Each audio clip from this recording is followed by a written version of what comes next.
Today is the 10th day of the second month on our Creator's restored calendar.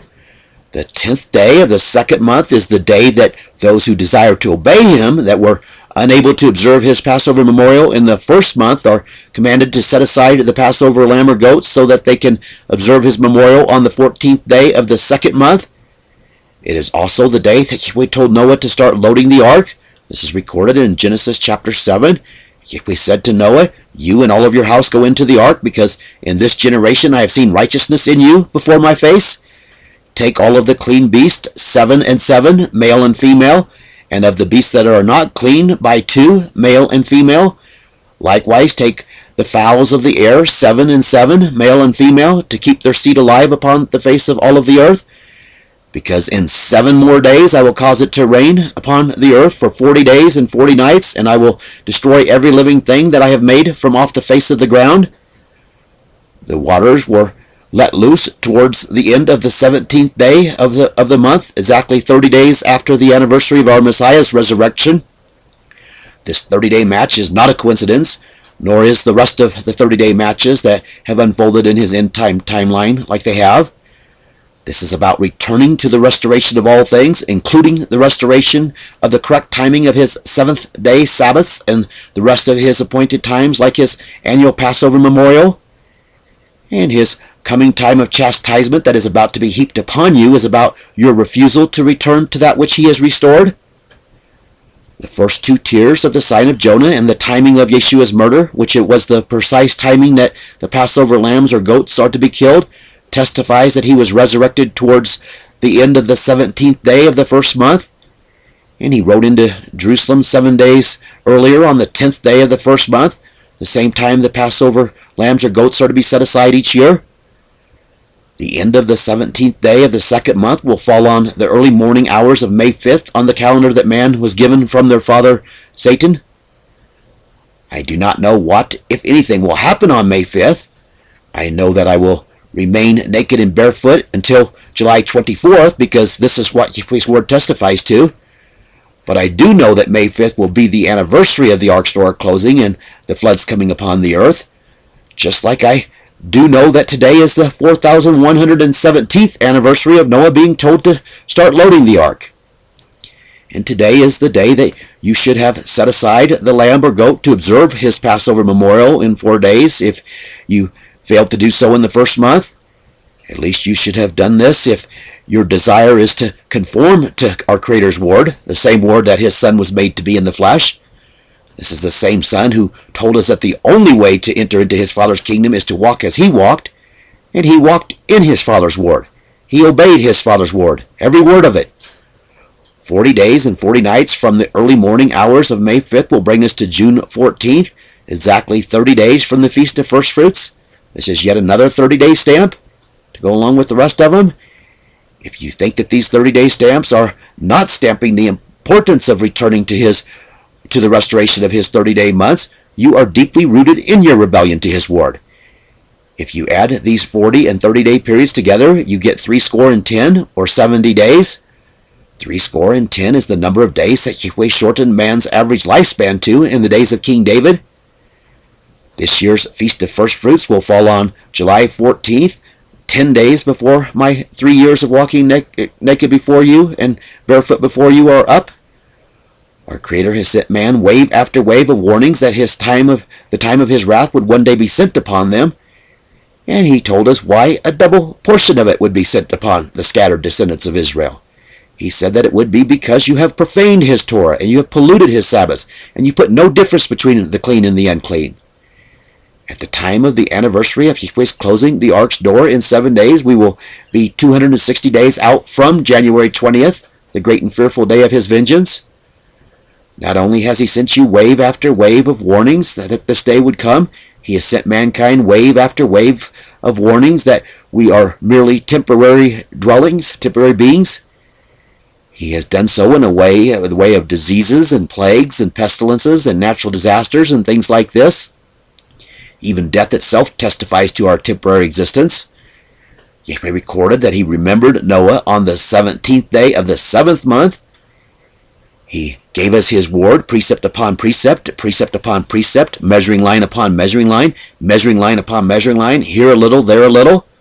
Following this premise, we can know that the time of day that he remembered Noah is referring to is towards the end of the 17th day of the 7th month. The 17th day of the 7th month is the 3rd day of the Feast of Temporary Dwellings each year. Just tying these things all in together like this is incredible. The 3rd day of the feast will be on October 1st on Satan's perverted calendar, but the end of this day will fall in the early morning hours of October 2nd. On October 2nd, we will be 110 days out from January 20th. It was 110 days after Yehweh stopped the waters that he said that he remembered Noah. Thus, this final 110 days is another mirror to Noah's timeline.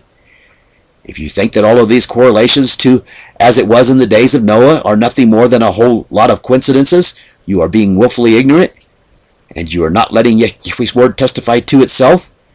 In dying you will soon die if you do not turn from your rebellion to his word and to his servants the prophets. His word says so.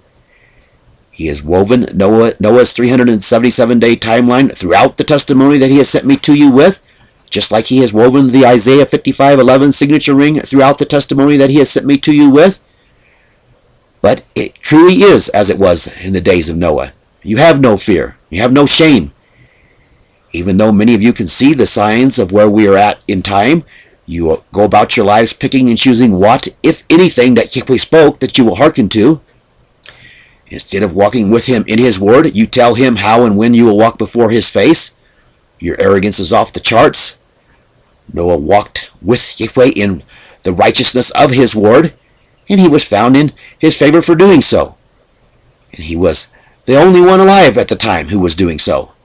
This is another parallel to the here and now with as it was in the days of Noah, because Yahweh's word testifies that there was to reach a point when only one would fully restore with him, would fully seize with him in what he is restoring.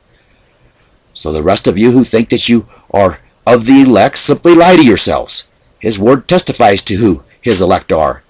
The revelations of his only begotten Son to the Apostle John says that it is those who hold fast to his Father's commandments and have the same belief that our Messiah had and has.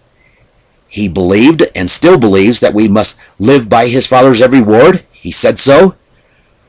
The way that Yahweh has sent his 3 tiers of the sign of Jonah to testify to the restoration of his 30-day months, therefore to the restorations of the correct timing of his restored Sabbaths, is brilliant in testifying against you that his word is not your measuring rod.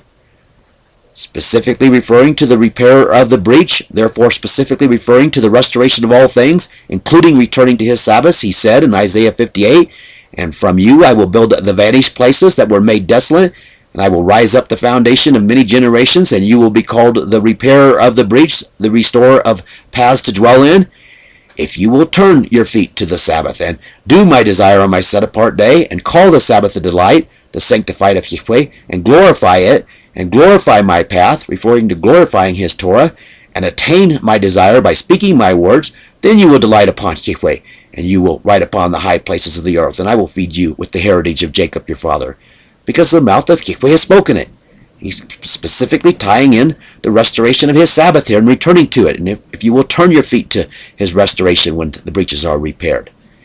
If you think that you can reject the 30-day restoration and still be found in his favor, you are sorely deceived.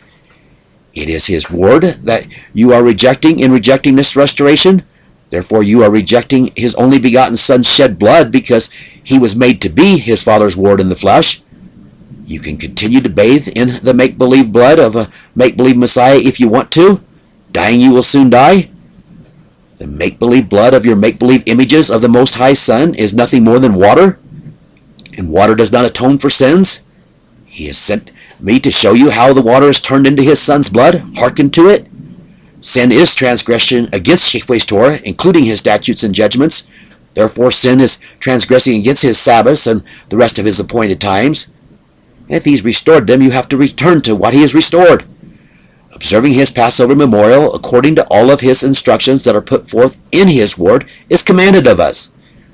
All of his instructions include things like setting aside a male lamb or goat that is of the first year and without blemish on the 10th day of the second month if you fail to do so on the 10th day of the first month.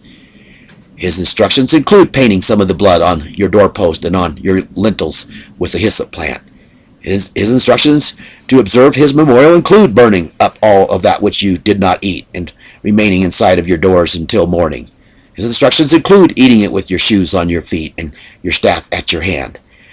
Your rebellion to his Passover instructions, along with your rebellion to the rest of his word, testifies against you. What part of your stiff-necked rebellion to his word don't you understand? Search the scriptures. There is not one person recorded in his word that was found in his favor while living in rebellion to his word or in rebellion to his servants, the prophets. The reason why he altered the rotations of the luminaries to begin with was because Hezekiah did not believe his prophet Isaiah. There is a reason why he has restored his 30-day month without returning the rotations. He has done so to testify against you that you have not hearkened to his instructions that he has sent forth through his servants the prophets, that you refuse to do so. He has sent his restoration of all things according to his word, spoken through his servants the prophets, just like he has always done. His prophets of old have testified that he has sent me to restore all things. This is the reason why our Messiah said that there would be no other sign but the sign of Jonah given to the wicked and adulterous generation that requires a physical sign. It is Yahweh's word, including the timing of his feasts, that testifies to the 3 tiers of the sign of Jonah. If our Creator's word that he has sent through his servants the prophets is not good enough proof for you, prepare to either be humbled or purged from before his face. The witness against you testifies that you have lifted your beliefs up above Yahweh's word. Therefore you have lifted your beliefs up above his only begotten Son, who was made to be in the image of his word. You are soon going to find out that you have a rebellious and uncircumcised, pride-filled, stiff-necked heart that tells our Creator how it is. Prepare to receive the physical sign that your uncircumcised heart requires. His word does not provide for a third backup opportunity in the 3rd month like it does in the 2nd month. However, this is the 3rd backup Passover of the 2nd month that he has offered to you in the witness that he has sent me with. If his command for you to observe his Passover memorial each year per all of his instructions to do so does not mean anything to you, prepare to either be humbled or purged from before his face if you will not be humbled. Thus saith Yahweh Elohim of hosts,